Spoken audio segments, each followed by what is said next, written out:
이제 메인 강의 들어가겠습니다. 우리나라 최고 안보 전략가인 서욱 장관님을 모시고 CEO로서 반드시 알아야 할 국제 정세와 안보 의식 제고를 위해 격변하는 국제 정세와 안보 전략이라는 주제로 특강을 듣도록 하겠습니다. 잘 아시겠지만 서욱 제47대 국방부 장관님은 육군대장 출신으로 합참과 연합사의 작전 관련 주요 보직을 차례로 거쳐 현직 장성들 가운데 일약 국내 최고 작전통으로 대외적으로 인정받아 오셨습니다. 여러분 서욱 교수님, 장관님을 큰 박수로 맞아주시기 바랍니다.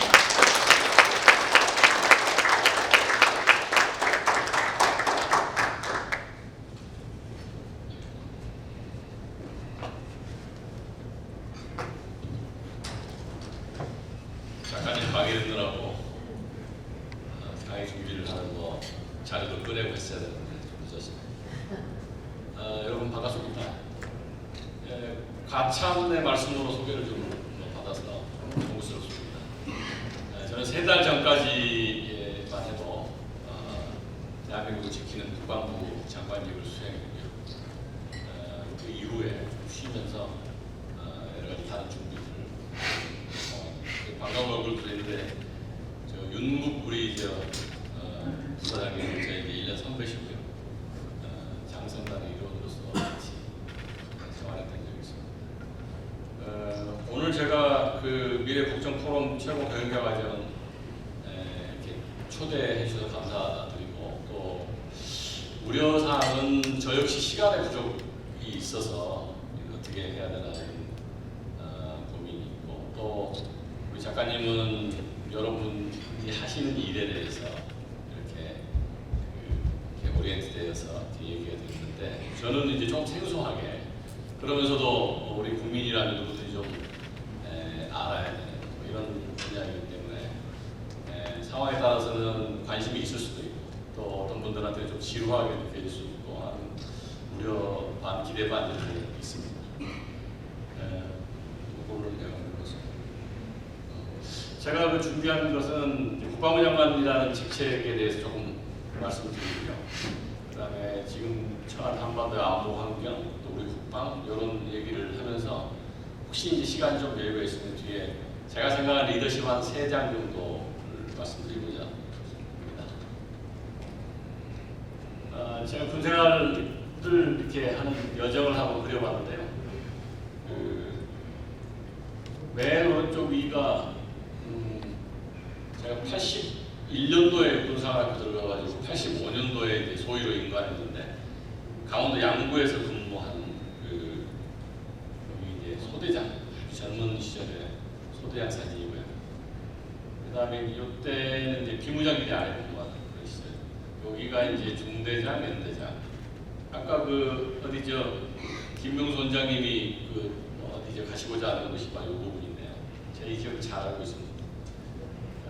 그리고 대대장, 사단장, 분단장, 이건 경기도 파주 지역에서 했고, 윤 선배님하고 같이 근무할 때가 이제 연합사일 텐데, 연합사의 그 작전처장, 합참의 작전본부장, 작전본부장, 작전부장 이런 직책들을 했고, 또 이군 참모총장을 제가 지냈고, 국방부장관에서 보니까 41년 3개월을 이렇게 군의 종사를 하고 5월 10일부로 퇴직을 했습니다. 장관의 역할에 대해서 간단하게 말씀드리겠습니다. 여러분들 CEO 분들이 많이 있으신데, 저 역시 국방의 CEO 역할을 했다고 생각합니다. 55만 정도 되는 병력을 지휘를 했고요. 그리고 국민들과 소통하는 그런 역할을 국회를 통해서, 언론을 통해서 많이 했고, 그리고 이제 여러분들 그 자산들 많이 갖고 운영하시지만 제가 54조 6천억을 이렇게 1년 예산을 운영하는 마이스트로 같은 역할을 했었습니다. 이 국방부를 중심으로 설명을 드리면요, 대통령실의 지침, 국군 통수권자이신 대통령님 지침을 받고, 또 국회에서 국방위 법사위 예결위 등을 통해서 국민과 소통을 하고, 그다음에 정부의 일원으로서 국무회의에 참여해서 의견을 제시하고, 장관이 직접 지휘하는 건 아니고요. 합참의장을 통해서 군의 명령권을 행사하고 육군본부, 해군본부, 공군본부, 해병대 이런 각군 참모총장들을 통해서 군정, 군의 행정 업무, 뭐 진급 업무, 뭐 인사 업무 이런 걸 연합사는 이제 그 지침을 하달해서 한미 연합 방위 작전이 이루어지게 하는 그런 구조로 되어 있습니다. 약간 상식 같은 거라 제가 좀 설명을 드리는 것입니다. 그것뿐만이 아니고 이제 제가 하나 소개시켜드리고 싶은 거는 국방의 그 협력들을 이루어내는데 세계적 각국의 국방의 수뇌부들하고 부자 교류 협력을 하고 또 특히 이제 교류 국방 협력의 가장 꽂힌 방산 협력입니다. 그래서 제가 재임 기간 중에 가장 좀 자랑스러워하는 분야는 우리가 이제 나라를 지킬 때 이제 첨단 무기 체계를 수입해 오는데 그게 이제 수입하는 예산이 꽤 많이 소요가 되거든요. 그것을 작년도에 우리가 방산 수출한 액수가 수입한 액수보다 더 많아진 최초의 해가 작년에 되었듯이 우리 방산도 세계적으로 큰 역할을 하고 있고 큰 매력적인 무기 체계를 가지고 있다 이렇게 국민여러분이 자랑스럽게 얘기를 한 바도 있고 금년에는 우크라이나 사태 때문에 더 많은 우리 무기 체계를 동유럽 쪽 국가들이 요구를 하고 있고 그런 상황입니다.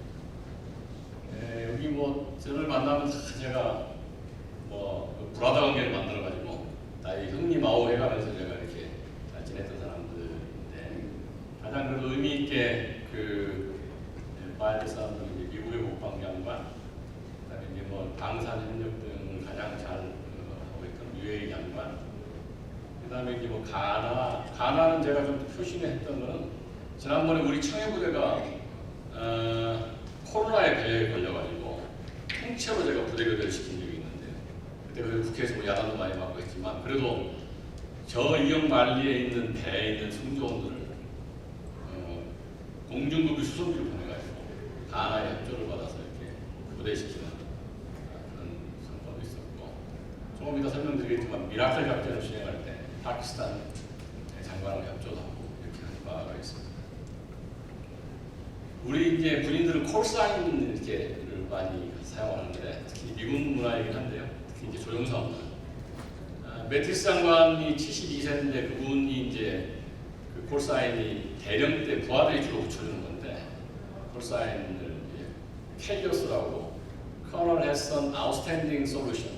저 대령님은 언제나 탁월한 해결책을 갖고 계셔. 이런 콜사인을 붙여주고 있다고 합니다. 저는 이제 부하들이 붙여준 게 이제 한국 발음으로 그냥 바카스라고 그냥 그러는데 이게 이제 이 단어의 그 앞장을 해서 강한, 자랑스러운, 함께하는 강한, 그다음에 진화, 균형, 소통 뭐 이런 걸 이제 단어를 조합해보니까 바카스가 나온다고 해가지고 우리 부하들이 저한테 바카스 장관이라고 하는데 이 이면에는 부하들한테 힘을 실어주고 에너지를 부여해주고 뭐 이렇다고 좋은 의미로 이렇게 붙여준 바가 있습니다. 이 중에서 제가 하나 뭐 소개시켜드리고 싶은 건 이제 소통인데요. 소통에 대해서 이해를 한번 들어보려고 합니다. 이제 미라클 작전은 여러분들 언론을 통해서 보셨겠지만은 아프가니스탄에 이제 우리 그 조력을 했던 아프간 현지인들이 있습니다. 대사관에서 근무한 자도 있고, 그다음에 코이카, 그다음에 PRT 지방 재건팀 뭐 이런 팀들에서 했는데 탈레반이 그 아프간을 장악하면서 그들이 다 사살당하게 돼 있는 그런 상황이어서 외교부에서 그들을 구출해 오기 위한 노력을 하다가 군에 요청을 했습니다. 외교적으로 해결이 어렵다. 군의 수송기를 보내서 도와달라. 외교부 요청이 있어서 8월 대체로 미국도 8월 말 정도까지는 카불 공항 인근까지는 안전하다고 생각을 했는데 제가 이렇게 전부 소통을 했습니다. 각국에 있는 무관들을 전부 동원하고 외교부 관료들하고 소통을 해보니까 가장 빠른 시간 내에 구출해야 된다는 판단했습니다. 그래서 8월 20 그래서 공군총장한테 이제 가장 빠른 시간 내에 출발 준비가 언제 되느냐 그걸 기준으로 하자 이렇게 해서 이제 그 카타르 도하공항을 미군의 큰 베이스가 있었는데 거기는 너무 멀다 사실 제가 얘기했던 거는 전부 이제 그 소통을 통해서 나온 얘기들인데, 그래서 파키스탄 공항에 협조를 구했습니다. 아까 그 장관님이 파키스탄 장관이 있었는데 거기에 보니까 요청을 해보니까 거기에 파키스탄 공항을 쓰려면 일주일 후에나 가능하다. 근데 사실은 1시간 급한데 가능하겠느냐. 그래서 파키스탄 보관한테 누구랑 협조하면 빨리 쓸 수 있느냐 물어봤더니 그 나라 국방부 장관이 얘기하더니 국방부 장관은 힘이 없답니다. 공군 참모총장이 가장 큰 힘을 갖고 있다. 그래서 우리 공군 참모총장한테는 당장 통화를 해요. 그래서 통화해서 우선순위에서 제일 앞쪽으로 놓아줘서 미라클 작전을 시행하는 그 베이스 기지를 파키스탄 이슬라마바드 공항으로 하고, 이슬라마바드 공항에 공중급유 수송기 2대하고 한 대하고 C-130, 왜냐하면 C-130이 들어갈 수 있습니다. 왜냐하면 그 대공포 위협을 회피할 수 있는 비행기니까요.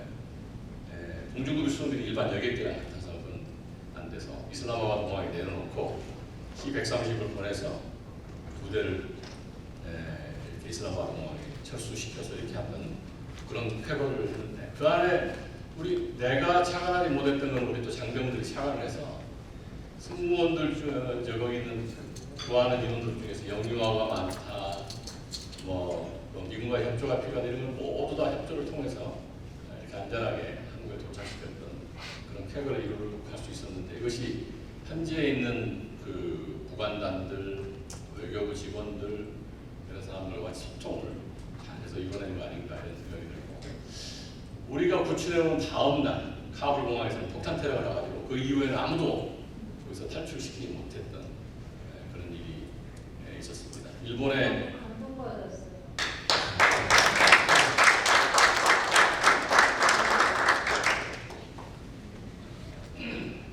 일본의 비행기가 갔다가 뭉치고 왔던, 그래서 많은 질타를 받았던 그런 사례도 요 사건 바로 다음 있었다.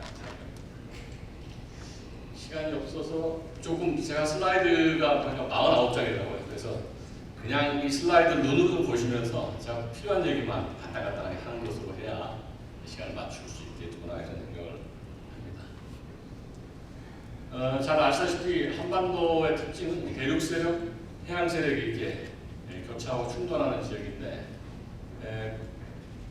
여기는 우리나라 국방비하고 병력, 북한의 국방비 10분의 1, 병력은 120만 명. 북한이 이렇게 인구도 작은데 120만 명을 유지할 수 있는 것은 잘 아시다시피 복무기간을 13년에서 한 15년 정도를 보고 있습니다. 그러니까 경제해야 되는, 경제력으로 투입돼야 되는 그 인구가 전부 군에 종사하고 있는 것이죠. 그리고 이제 중국은 지금 뭐 잘 아다시피 1대1로 전략, 그다음에 핵심 이익이라고 하는 것은 이제 뭐 원차이나 펄리시죠. 하나의 중국을 위해서 대만 또는 뭐 신장 위구르 지역 이런 데도 전부 거기에 대해서 용납을 안 하는 것이죠. 그 핵심 이익을 수호를 위한 역량을 강화하고 있고, 러시아는 안보 균형점 구축, 나토가 동으로 동진하지 않죠. 자기네가 구소련의 그 영향력을 그대로 유지할 수 있도록 하는 그런 그 전략을 펴고 있고, 중국과 공조하고 있다. 일본은 이제 뭐 미국의 인텔 전략 연구가에 자기네 자체 자기들을 증강시키고 있고 보통 국가를 추진하고 있고, 인텔 전략을 추진하면서 공방의 중로 견제를 하고 있고, 이게 이제 대략적인 개반인데요. 한미일 국중러가 극명하게 갈려지고 있는, 더 심화되고 있는 그런 시기죠.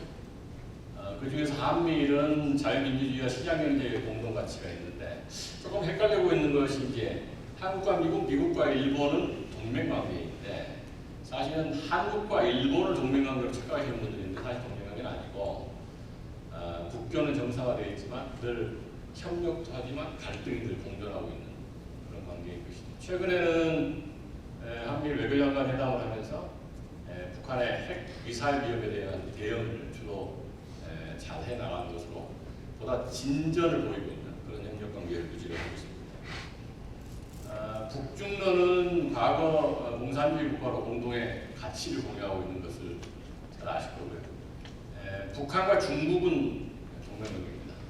소련과 북한 또는 중국과 소련은 과거에는 동맹이었는데 현재 러시아는 동맹국에 체결되어 있지는 않고 최근에는 이제 중러가 북한의 미사일 관련해서 유엔 안보리 쪽에서 북한을 옹호하는 그런 입장을 취하고 있습니다.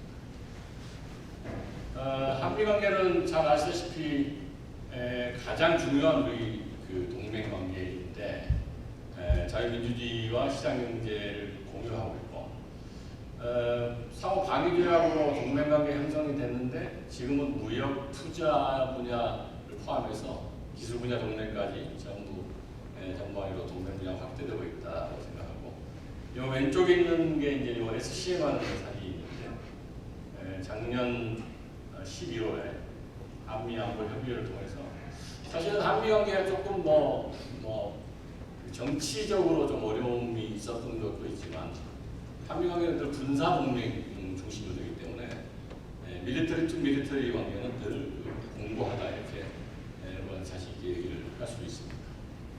최근에 이제 5월달에 한미 정상회담은 포괄적 전략 동맹, 그다음에 미국의 확장 억제, 인도태평양 경제 프레임워크 등을 통한 공급망 연결, 경제 안보 대화 등을 충족시키는 아주 큰 성과가 있었다고 생각합니다.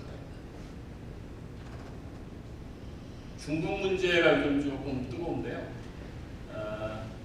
경제적으로 굉장히 중요한 국가이고 또 북한에 영향력을 행사할 수 있는 국가라는 측면에서 우리가 중국 관계를 소홀히 할 수는 없는데 최근에 박진 외교장관이 중국의 외교부장하고의 이런 대화를 통해서 사실은 그 중심 잡고 중국과 협상을 해나가고 있다 이렇게 생각을 하고요. 그러나 바이든 대통령의 방한 또 최근에 있었던 나토 정상회의 이 안에 이제 주로 다뤄지는 게 쿼드, IPF, 대만 해협 문제, 사드, 쉬퍼 문제 이런 것 등 때문에 중국이 계속 견제를 하고 있는 그런 상황이고 저는 중국 국방부 장관하고는 전화 통화밖에 못했습니다. 코로나 상황 이런 것 때문에. 그런데 최근에 한중 국방장관 회담이 이루어져가지고 한반도의 평화의 주라든가 비핵화와 관련된 교류가 논의되는 것인데 현재도 사드 문제를 포함해서 양국 간의 이견들이 좀 있고 산불 일하니 유효하니 선설했니 말았니 중국에서 이렇게 시비를 걸고 있다 이렇게 생각을 하고 그 정리를 좀 차분하게 잘 해나갈 필요가 있다 이렇게 생각합니다.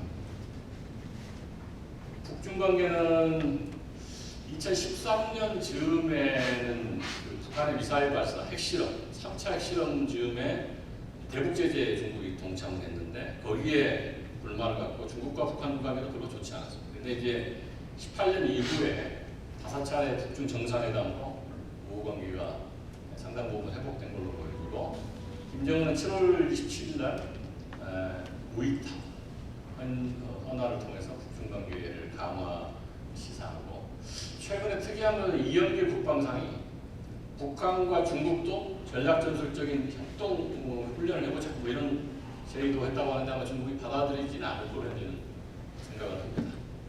딱딱하죠? 재미없고. 아니 좋습니다. 그래요. 남북 관계는 잘 아시다시피 좀 생각하더라도 윤석열 정부가 들어서 북한과의 관계도 원칙적이고 일관되게 대북 관계를 유지하겠다는 그런 기조로 나아가고 있고 북한 역시 아마 고민을 많이 하고 있을 것 같습니다. 이 부분 조금 더 예의주시하고 노력하고 해야 되지 않을까 생각이 들고요. 미중 전략 경쟁은 일반적인 측면에서는 정치, 경제, 안보 분야로 계속 확대되고 있고, 미국의 인태 전략, 중국의 일대일로 전략, 중국 목표상 이거하고 같이 충돌이 되고 있는데 최근에는 이제 G7 정상회담이라든가 나토 정상회담 이런 데서 아주 직접적으로 대만 문제를 거론하고 또 1대1로 전략에 대해서 중국이 큰 문제점이 있다는 것을 지적을 해서 중국과 미국, 중국과 서방 관계가 굉장히 지금 좋지 않은 관계로 치닫고 있다 이렇게 평가를 하고 있습니다. 우크라이나 사태를 언급하지 않을 수가 없는데 우크라이나 사태는 러시아의 의도가 우크라이나에 대한 영향력을 유지하고 나토 위협을 근본적으로 차단합니다. 근데 이제 우리도 국방에 종사하는 사람들이 우크라이나를 유심히 사실은 관찰하고 또 교훈을 도출하기 위한 노력을 하고 있는데 아주 특이하게 러시아가 고전을 하고 있습니다.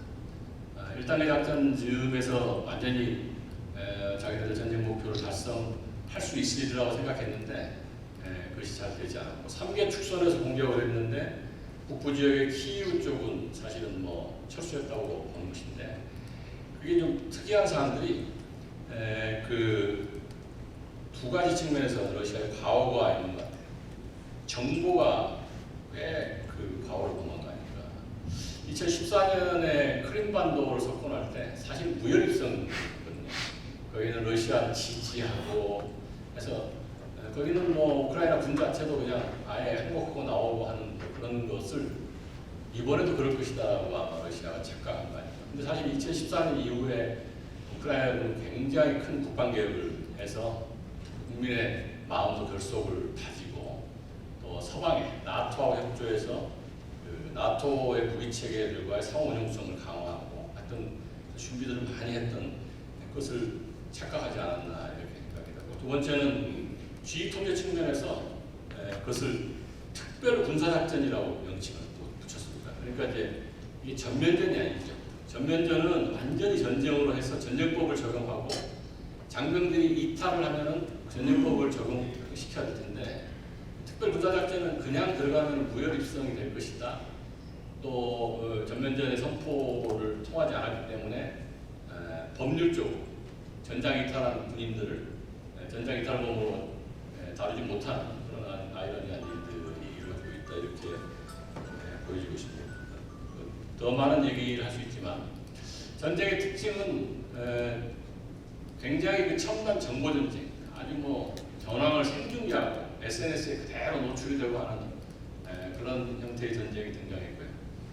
민간 기업이 네트워크를 지원해서 우크라이나 쪽에서 민간 기업, 심지어는 어나니머스라고 하는 해커 단체까지도 우크라이나를 지원하는 그런 전쟁이 이루어지고 있고 전방위적으로 대러시아의 경제 제재가 이루어지고 있고 국제사회가 적극적으로 지원을 하면서 각국의 무기 체계들이 거기에 직접 병력은 못 보내지만 무기를 지원해서 간접 지원하는 어찌 보면은 러시아와 서방 전투가 이루어지고 있어서 단기간 내에 이 전투가 정리되기도 어렵겠구나 그런 생각을 하고 있습니다. 한반도 평화에 대해서도 우리가 많이 이 부분에 대한 관심을 가져야 되겠다 이런 생각이 들고 한미 동맹의 결속력을 강화하고 독자적인 국방력 강화 이 두 가지 축을 같이 해야 되겠다. 동맹의 힘과 같이 나라를 지키는 일을 해야 되지만 우리 스스로의 국방력도 잘 키워나가야겠다는 생각을 하고요. 그다음에 최근에 국민의 항쟁의식, 국제 여론전 이것의 중요성을 잘 스터디해서 여건 조정을 잘한 가운데 전쟁을 치를 수 있는 준비도 해야 되겠다 그런 판단을 군에서는 하고 있습니다. 그래서 향후의 전쟁 결과들을 전략적인 체제 차원에서 아니면 전술 작전 수정 차원에서 전부 거기에 대한 준비를 하고 있고요. 우리 군에 접목시켜야 될 부분들은 그에 맞도록 준비하고 있다고 말씀드립니다. 북한은 지금 뭐 여러 가지 잘 아시다시피 핵 경제 병진 노선을 표방하고 있지만 경제 분야는 상당히 어려운 부분이고요. 군사 노선에서는 꽤 그래도 성과가 있다고 보여지는데 전략 무기 과업을 선정해서 추진 중이고 그래서 하나하나 해결하면서 미사일도 발사하고 또 그 미사일 안에도 다종의, 다량의 또 종류 그 지해공 미사일을 모두 다 준비를 하고 있는 것이고 거기에 대응하는 것은 거기다 제가 말씀을 드리겠습니다. 비대칭 전력을 증강을 하면서 사실은 뭐 재래식 전력으로는 한미 연합 전력 또는 우리 한국의 단독 전력으로 북한에 사실 우리가 우위에 있다고 생각을 하는데요. 핵 미사일 전력 중심으로 이제 그들이 이제 강화를 하고 있고 열병식 때 김정은 언급 내용을 보면은 억제력을 넘어서 필요시 상황에 따라서는 사용 가능한 무기 체계. 이 얘기는 핵은 고위력 핵을 사용하기에는 쉽지 않은 겁니다. 고위력 핵을 사용한다는 것은 그 나라의 멸망을 가지고 있기 때문에 저위력 핵무기까지 개발하겠다 이런 의지를 전승 69돌 기념행사 때 7월 27일에 보니까 윤 대통령은 직접 비방하는 그런 위협 발언들을 했는데 어쨌든 최근에 북한의 동향도 예의주시하고 거기에 대한 대비가 필요하다. 우리 그 군사력은 6위쯤 됩니다. 이게 이제 핵을 제외한 군사력 순위이긴 하지만요. 그래서 상당 부분 우리 군도 원활한 군사를 가지고 있다고 여러분들 생각해 주시면 좋겠고요. 요거 뭐 대략 보시면 알겠지만 숫자적으로 북한에 비해서 열세한 부분이 있지만 질적으로 다 분석을 사실 해본 바 있습니다. 하나하나 다 정성적 평가를 해보면 우리 군이 재래식재적에서 북한을 압도한다 이렇게 자신을 할 수 있습니다. 한반도 안보 환경과 전략적 요구는 미국과 중국의 전략 경쟁 구도 속에서 국익을 고려한 다양한 옵션을 가져야 될 것으로 판단되고, 어찌 보면 이제 뭐 정부마다 철학이 다르겠지만 이러한 골간은 유지가 되지 않을까요? 군은 다임 요소를 항상 고려해서 상황을 명백히 추정합니다. 다임이라고 하면 이제 외교, 경제, 군사, 외교, 정보, 군사, 경제 요소를 고려한다는 얘기고요. 기본과 우발 전략을 동시에 고려해 나간다 이렇게 알려질 수 있습니다.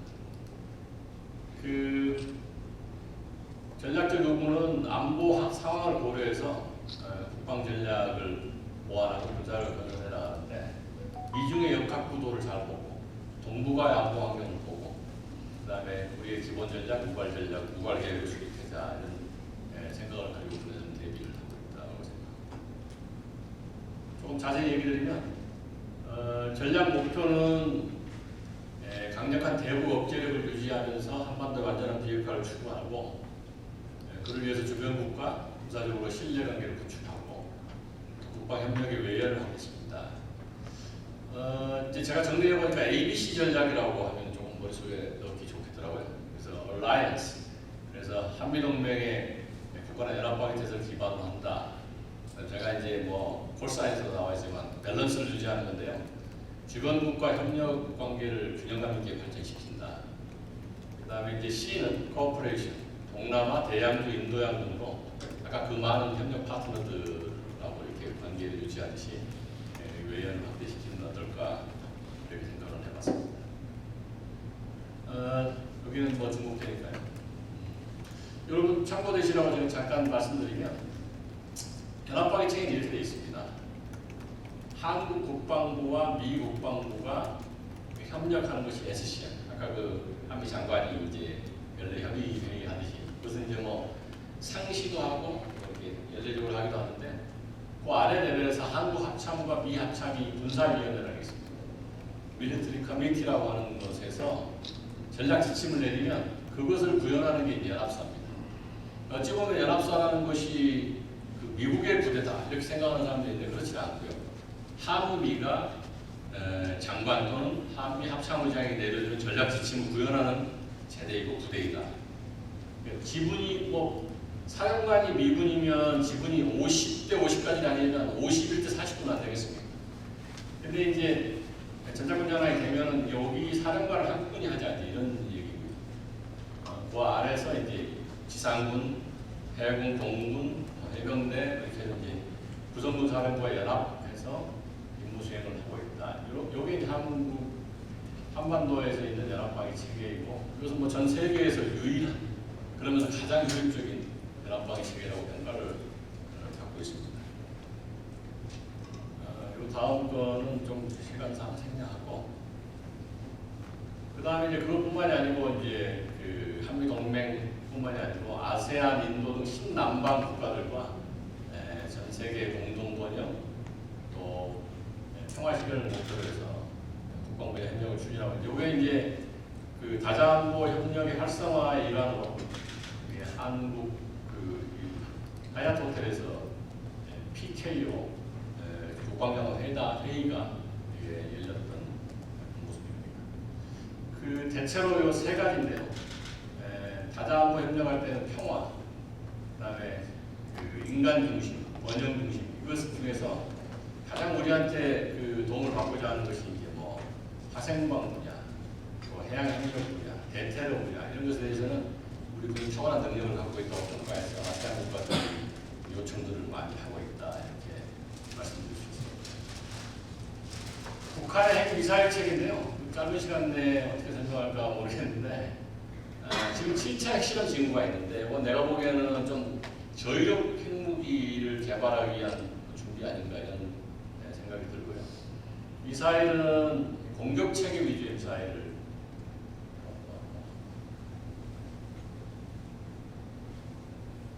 발전시키고 있고, 그 다음에 사거리를 다양화시키고 있고, 발사 수단을 다양화시키고 있습니다.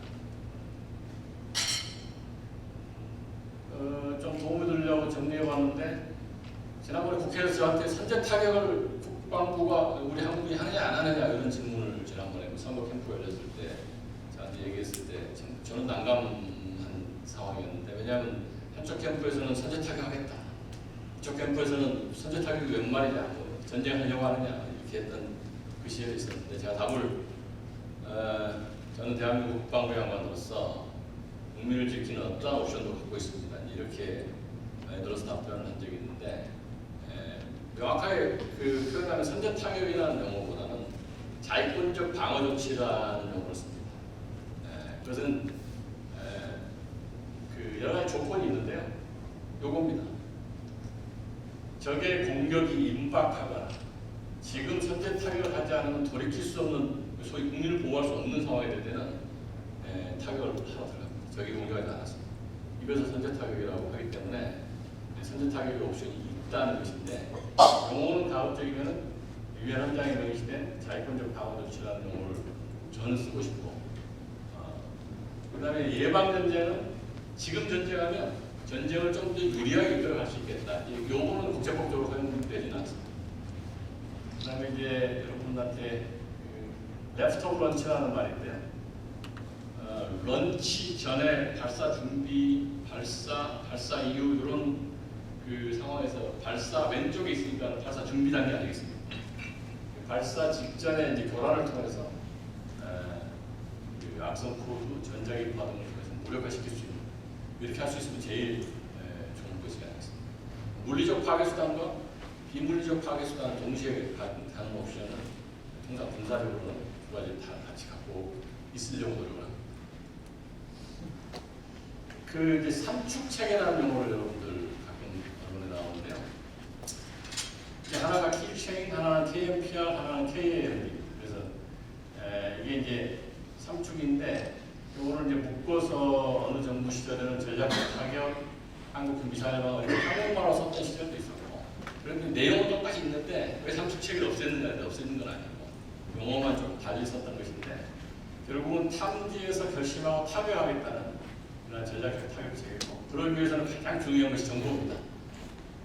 그거를 이제 군 정찰에서 무인 정찰기, 다른 정보 수단들을 통해서 첩보를 획득하면 결심을 해서 우리가 갖고 있는 타격 자산을 운용하겠다는 것이고, 그 다음에 방어는 조기경보 레이더를 통해서 결심을 하면 여러 가지 다층 방어를 통해서 이스라엘이 하마스의 그 공격들을 받을 때 국민을 보호하기 위해서 아이언돔을 발사해서 이렇게 국민을 보호하듯이, 사실은 그것은 좀 약간 오히려 보면 여러분 이스라엘의 조그만 땅이고 하마스의 공격은 미천하게 그지없습니다. 근데 사실은 그것보다 훨씬 더 바운드리가 큰, 그다음에 훨씬 더 고위력의 미사일이 날아오는 그 상황에서 국민들을 지켜야 되기 때문에 고민이 큰 것이죠. 미국의 확장 억제는 한국 방어를 위해서 핵 재래식 능력을 모두 포함해서 한국을 같이 지키겠다는 게 미국의 확장 억제 제재고요. 한국에 특화시켜가지고 했던 것이 이제 맞춤형 억제 제재라는 용어를 쓰는데, 그거는 아까 얘기했듯이 미사일의 대응 능력, 그다음에 군사적인 요소, 다이 요소 이런 다 포함해서 맞춤형 억제 전략을 운영하고 있습니다. 요게 이제 미사일 방어 체계의 어떤 개념인데요. 여기서 미사일 발사하면 최초에는 상승 단계가 있고요. 발사 단계, 그다음에 중간 단계, 종말 단계 이렇게 있습니다. 근데 이것을 가운데서 이렇게 요격할 수 있는 것은 SM3 요격 체계 정도가 되고요. 사거리가 고도가 한 500km 정도 올라가야 됩니다. 그 다음에는 이제 단계별로 국민을 보호하기 위해서 하나의 옵션만 가지면 안 되고 위에서부터 이렇게 그 요격을 할 수 있는 체계를 가져서 맨 마지막에는 한 패트리어트급 정도가 요격할 수 있도록 하는 그런 체계를 갖고 있고, 그 중에 사드는 요겁니다. 종말 단계에 한 150km 이하 정도에서 고도 방어를 한다. 여기에 이제 풋프린트라고 하는데 요만큼의 방어를 하는 것이고요. 그 레이더가 중국을 본다 이래가지고 중국이 이제 시비를 하는 것인데, 제가 사드 기지도 여러 번 가봤지만 중국에 위협을 주지 않습니다. 중국에 위협을 주지 않고 그 레이더에 모드가 있는데 그 멀리 볼 수 있는 그 FBM 모드가 있고 종말 단계 모드 TM 모드라는 게 있는데 TM 모드를 운영을 하고 있기 때문에 사실은 뭐 중국에 위협을 주지 않는 무기 체계이고, 중국에다가 가서 그 외교부 장관도 얘기하고 저도 중국 국방부장하고 통화할 때 북한의 미사일 위협만 없으면 우리가 왜 사드가 필요하겠느냐 뭐 이런 얘기를 하면서 북한을 압박하도록 이렇게 하고는 있는데, 그거에 이제 중국의 또 전략이 또 다르니까 이 사드는 제 생각에는 고도화된 북한의 미사일을 요격하기 위해서 추가적으로 사드를 들여오는 방안은 어떠냐는 얘기에 동의합니다. 동의한다는 말은 사드급의 무기 체계가 필요하다는 말에 동의하는데, 가급적이면 우리 아까 방산 얘기했지 않습니까? 우리도 사드급 무기를 개발할 수 있다. 시간이 조금 더 걸리겠지만 그렇다면 우리가 사드 무기는 정치적으로 또는 전략적으로 우리가 개발한 무기 체계, 저희 LSM-2라고 저희는 명명하려고 하는데요. LSM-2를 개발해서 고도 방어를 할 수 있으면 좋겠다 이런 생각으로 다음 장관한테도 그런 얘기를 해주고 나왔는데 조금 기대를 해보겠습니다. 요거는 생략을 하겠습니다. 제가 그 영상을 이렇게 하나 준비했었는데 생략하고요. 제가 생각하는 리더십은 혹시 이제 CEO시니까 참고하시라고 마음을 얻고 겸손하고 존중하고 실천하라 뭐 이런 생각을 가지고 제가 국방부를 정사를 해서 첫 번째 원칙은 사람의 마음을 사는데, 저는 이제 직원들의 의견들 또 부하들 의견들을 많이 듣고자 노력을 했고, 또 우리 이제 군대에서 잘 쓰는 용어입니다. 상하동용, 상하가 같이 하고자 하는 그 마음이 들도록 리더십 발휘를 해야 된다고 생각하고요. 그 정성을 들이면 다 이렇게 부하도 다 알고, 정성을 들이면 그러한 그 대비 태세라든가 군사 업무가 수준이 올라가더라 이런 얘기를, 또 이런 경험담을 얘기를 드리고 싶습니다. 제가 제일 좋아하는 군대 영화가 We Were Soldiers라는 영화인데요. 월남전 영화입니다. 멜 깁슨이라는 영화배우가 대대장이 월남전에 들어가는 부하들을 해놓고 연설을 하는데, 나는 전투 현장에 가장 먼저 들어갈 것이다. 그리고 전투 현장에서 나올 때는 내 뒤에는 우리 부하들이 아무도 없을 것이다. 뭐 이런 얘기. 그래서 First in, Last out이 이제 그 얘기인데, 공병들이 주로 이제 쓰는 구호가 됐죠. 그런데 쟤는 들어가서 통로를 개척하겠다. 그런 얘기들인데, 그러니까 우리 솔저스를 언제 기회가 되면 보시면 도움이 됩니다. 저는 이제 겸손해야 된다고 생각하고 공부를 했었는데, 과신하지 않고 늘 내가 판단했던 것이 어려움에 처할 수 있다. 최악의 경우를 상정하고 일을 해. 가급적이면 부하들은 무슨 생각을 할까? 부하들 상태는 어떤가? 이런 생각들을 했던 것 같습니다. 최명희 장군이라고 주월 사령관이시죠. 이분이 돌아가시기 전에 유언을 했습니다. 사병묘역에 앉아있다. 장군묘역이 따로 있거든요. 장군묘역, 장교묘역, 사병묘역 이렇게 있는데, 내가 삼성 장군이 것은 다 월남전에서 해주는데 부하들이 잘해줬기 때문에 내가 된 것이지 내가 잘나서 된 게 아니다. 그러니 내 전우들이 붙여있는 사병벽에 나는 남자가 지켜달라 이렇게 요구를 하셨다고 봅니다. 그래서 일반 여기 보면은 일병 이렇게 짜증인데 이 사람들 옆에 이렇게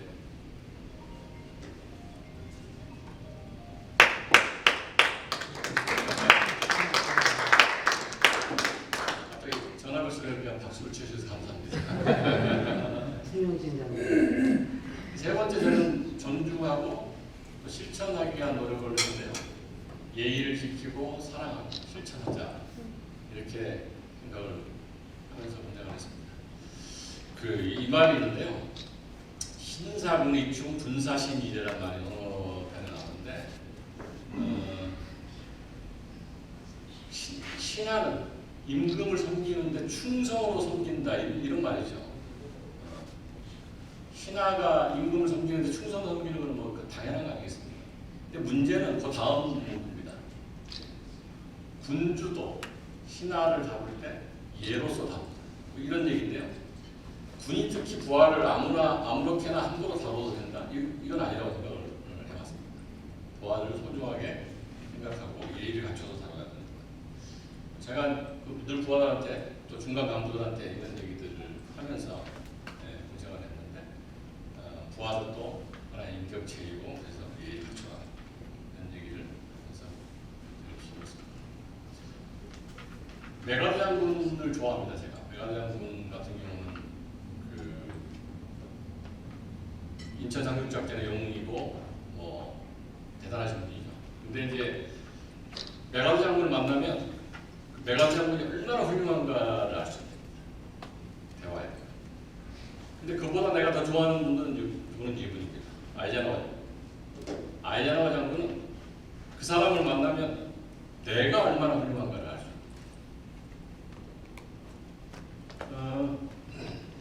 이게 아마 노르망 상륙작전 직전에 병사들과 소통하는 것일 텐데요. 장병들을 존중해주고 장병들 입장에서 대화, 소통하고 있던 아이자나와 장군의 리더십이 아마 항상 남아 있습니다. 제가 좀 일찍 끝내야 되는 강박관념 속에 이렇게 얘기를 드렸는데요. 혹시 제가 질문을 한 번만 받을 수 있으면? 네.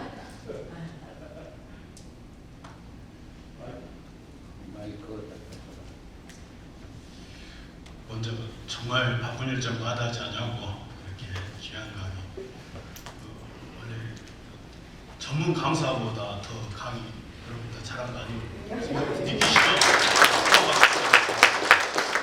사실 우리 미래국정 포럼에서는 지난 정권에서 가장 핫하고 정말 최선을 다하고 이 나라를 위해서 봉사했던 장관님 한 분을 초청을 해서 강의를 요청을 했습니다. 그래서 설마 강의가 이루어질까 하는 기대를 가졌는데도 불구하고 흔쾌히 이렇게 강의를 해주시고 너무너무 강의를 잘했습니다.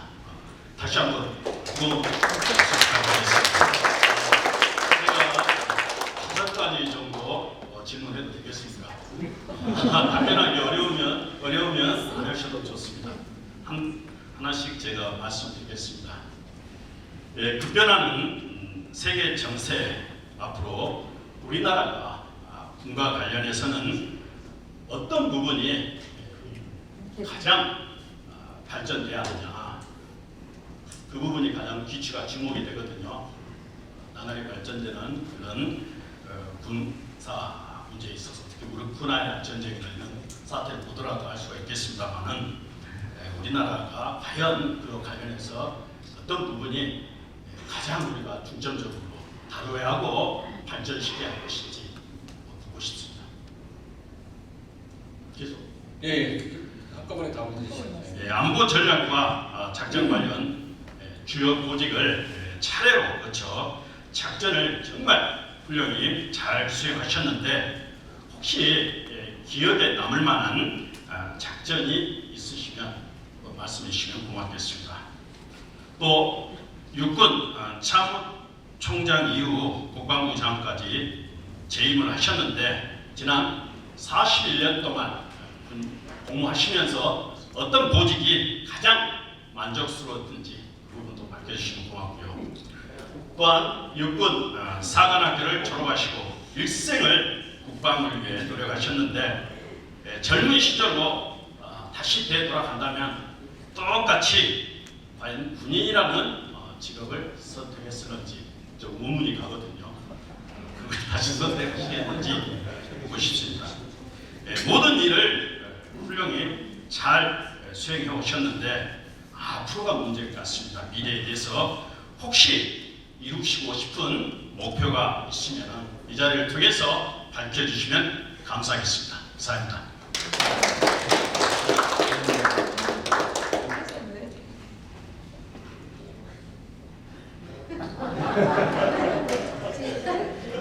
수업 너무 열심히 들으시더니 아까 우리 안보 강사님 그 부분이 책 나눠주시면서 너무 자세히 읽지 말라고 얘기하시는데 그 군사 문제 중에서 이제 제가 조금 그 미완 지금도 계속 잘 추진해 나가야 될 분야는 그래도 여전히 북한 핵 미사일 문제에 대한 대응태세가 늘 걱정입니다. 걱정이어서 그래서 이제 한국의 삼축 체계라고 아까 붙였던 저것에 대한 집중을 좀 해야 된다고 생각을 하고요. 그 중에서 특히 이제 우리 정보 분야 이게 연합 미군 내 그 전력에 많이 의존을 하고 있는 그 분야인데 그 분야에 대한 노력을 좀 더 해야 되겠다는 생각을 하고 그다음에 이제 그 기억에 남는 작전은 많이 있습니다만은 그 중에서 가장 보람 있는 직책은 이제 제가 그 대체로 철책 근방에서 근무를 많이 했어요. 비무장지대 안에서 수색 정찰 매복하고 영하 20도 이하 내려가는데 쪼그려 앉아서 매복한다고 밤새 앉아 있기도 하고 뭐 이런 뭐 그런 시절부터 해서 사단장, 분단장, GOP 대대장 뭐 이런 직책 수행하면서 여러 가지 대비 태세에 한치의 그 허점 없이 우리 장병들이 한 명의 손가락도 다치는 일이 없는 그런 뭐 무사고 완전 작전들을 이루어낸 것이 가장 큰 보람이라고 생각하고 그 다음에 보직은 정말로 많은 보직을 겪었지만 그 중에 어느 것 하나 제가 소홀히 했던 보직은 없고 조금 뭐 선호하지 않은 보직이 한 적도 있는데요. 그 보직이 나중에 제가 떠날 때는 우리 후배들이 선호하는 보직이 될 정도로 열정을 가지고 그 직책을 수행했다 얘기 드릴 수 있고 똑같이 군인이 되겠느냐 하는 것은 정말 보람 있게 그 생활을 하고 또 보람 있게 국방 업무를 종사를 했지만 또 할까라는 측면에서는 다른 것도 좀 해봐야 되지 않겠나.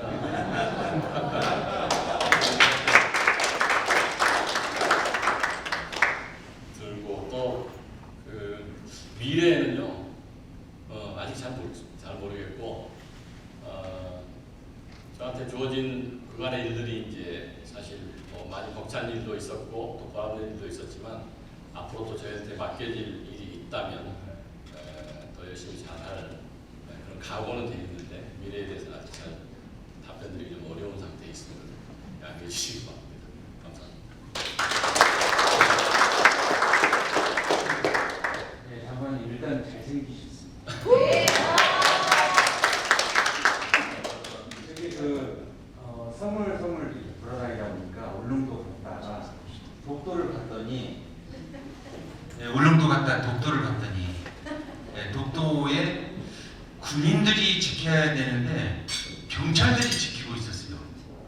그래서 이게 뭔가 사람들한테 물어보니까 아무도 대답을 잘 못하더라고요. 거기에 군인들이 지켜야 되지 않나 이렇게 생각이 되는데 뭐 경찰들이 지키는 것은 그 민생이지 않습니까? 그거에 대해서 좀 왜 그런가 시원한 답변 부탁드리겠습니다. 사실은 국가 방위 요소라는 게 통합방위법에 나와 있는데요. 어찌 보면은 경찰들이 전시에는 잠깐 통제되어서 군에 종사를 같이 하게 됩니다. 근데 이제 평상시에는 거기에 군을 갖다 놓는 방법은 이미 이제 거기가 군사의 어떤 그 소위 그 일본과의 그 관계 속에서 그 마찰이 있는 것으로 오해를 할 수 있어서 경찰을 우선 들어가고 유사시에 군이 들어갈 수 있는 준비를 하고 있는 것이 훨씬 주변 관리가 쉽다. 군이 놓고 있는 게 아니고요.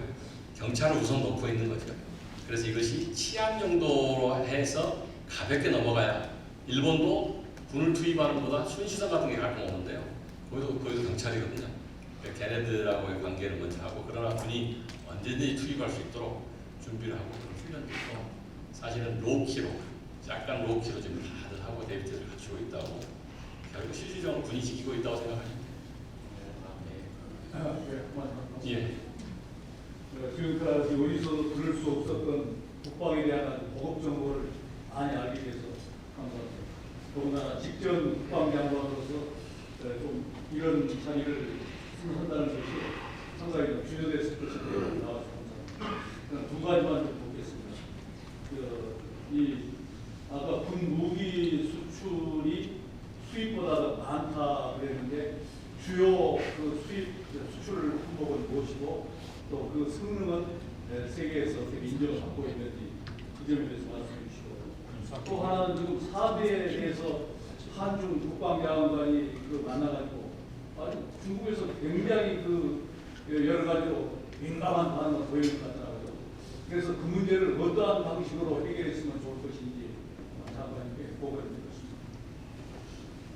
그 정부가 이제 바뀌면서 예민한 시기에 제가 강의를 하게 되어서 좀 그 망설여지긴 했습니다. 했는데 그래도 국방이라는 것은 그 근간이 정부와 무관하게 나라를 지키는 일, 국민을 지키는 일 이것은 어느 정도나 뭐 마찬가지 아니겠습니까? 방향이나 방법이나 그 정부 철학이 좀 바뀔 뿐이지만 문제 없는 분야를 제가 주로 얘기드리고 그 다음에 이제 무기 체계는 아주 첨단 무기 체계들이 이제 있고요.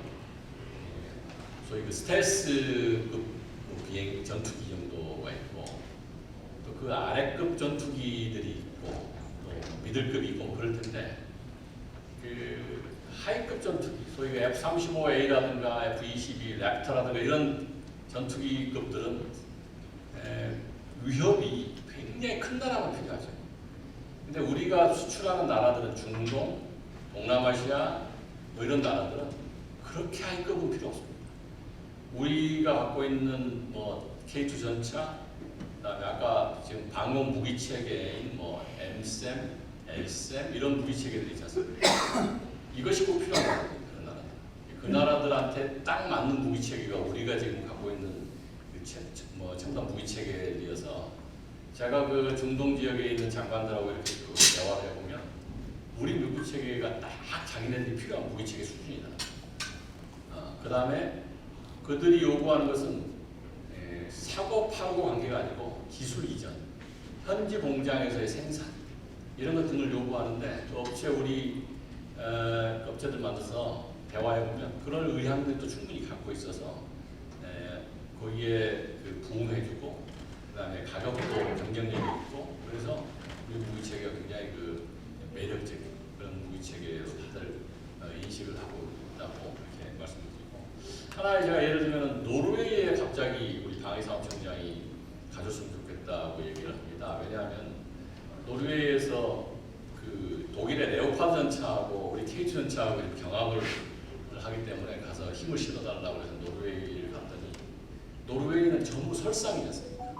눈 위에서 얼마나 잘 기동하고 눈 위에서 기동관 사격을 어떻게 잘하고 뭐 이런 것을 하는데 제가 현장에 딱 임석해가지고 사격을 했는데 정말 우리 무기 체계가 그 눈 위에서도 설상 기동 그다음에 사격 이것이 정확하게 명중하고 하는 것을 목표를 하고 너무 자랑스러웠는데 실제로는 그 저한테 보고된 게 조금 과장됐더라고요.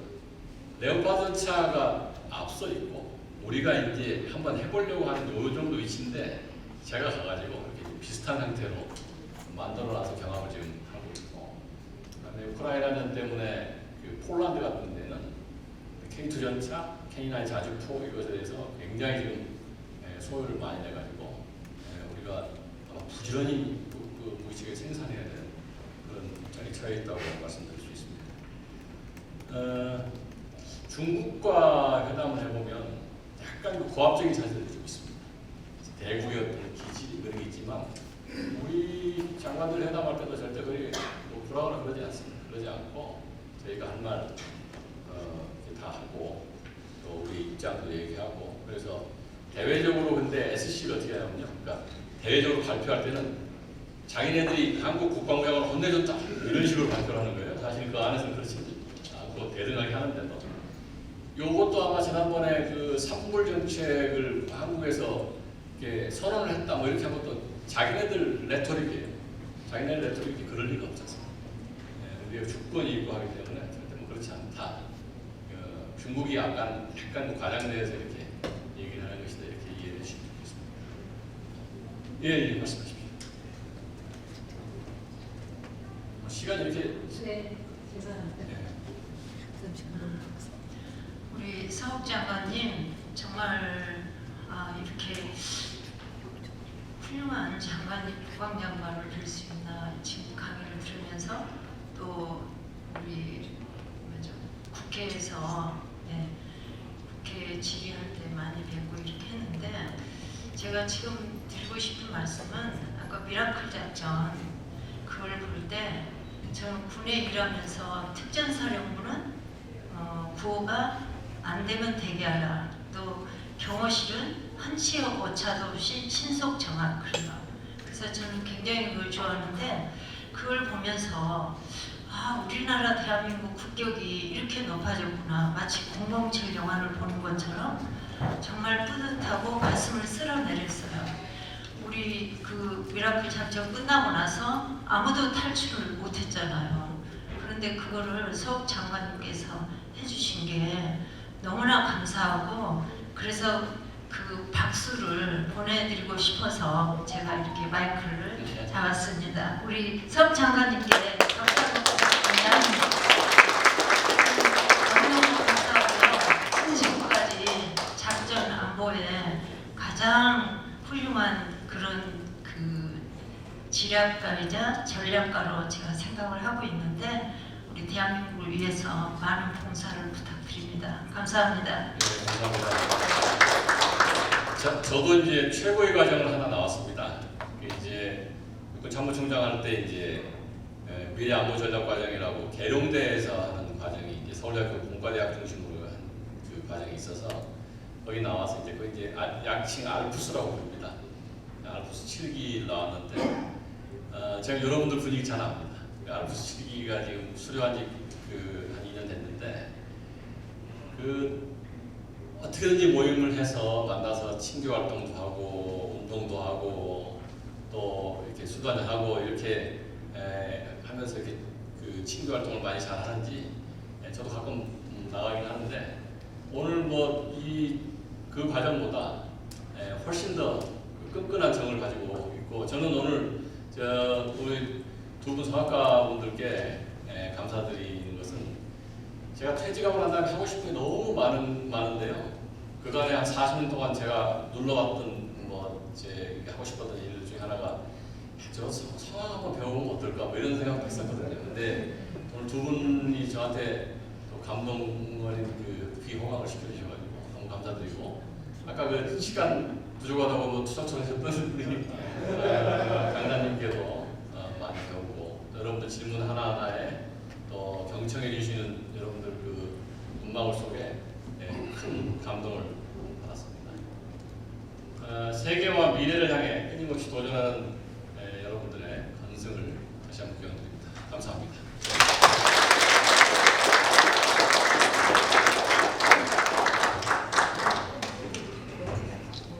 장관님 모시고 기념사진 한번